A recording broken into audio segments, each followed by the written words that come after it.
Personal independent payment বা PIP এবং benefit system পরিবর্তনের ঘোষণার পর এবার প্রতিবন্ধীদের সহায়তার উপর আক্রমণ করতে যাচ্ছেন ব্রিটিশ প্রধানমন্ত্রী ঋষি সুনাক। সম্প্রতি এক ভাষণে ঋষি বলেন, যুক্তরাজ্যে ডিসেবল বা প্রতিবন্ধীদের কাজে সহায়তা করার জন্য কেয়ারারদের সুবিধা কমানো হবে।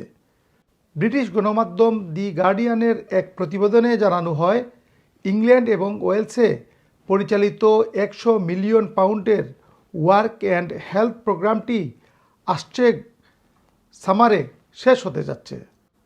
ঋষি সুনাক বলেন, প্রায় 4,20,000 অসুস্থ এবং প্রতিবন্ধী ব্যক্তিদের কাজে পাঠানোর চিন্তায় এই সুবিধাগুলো কমাতে চান তিনি।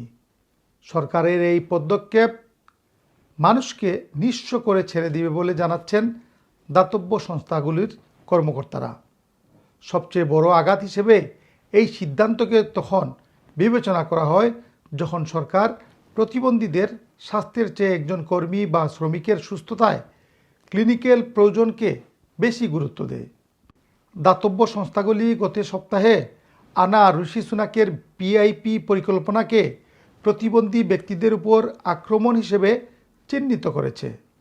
সুনাক পার্সোনাল ইন্ডিপেন্ডেন্স পেমেন্ট পিআইপিকে নিয়ে নতুন করে পরিকল্পনা করার ঘোষণা দিয়েছিলেন। অক্ষম বা অসুস্থ ব্যক্তিদের জীবনযাত্রার অতিরিক্ত ব্যয়কে কভার করতে সহায়তা করে আসছে পিআইপি। ঋষি ক্রমবর্ধমান অসুস্থতার জন্য বছরে 69 বিলিয়ন পাউন্ডের প্রতিবন্ধী কল্যাণ বাজেট কর্তন করতে চান।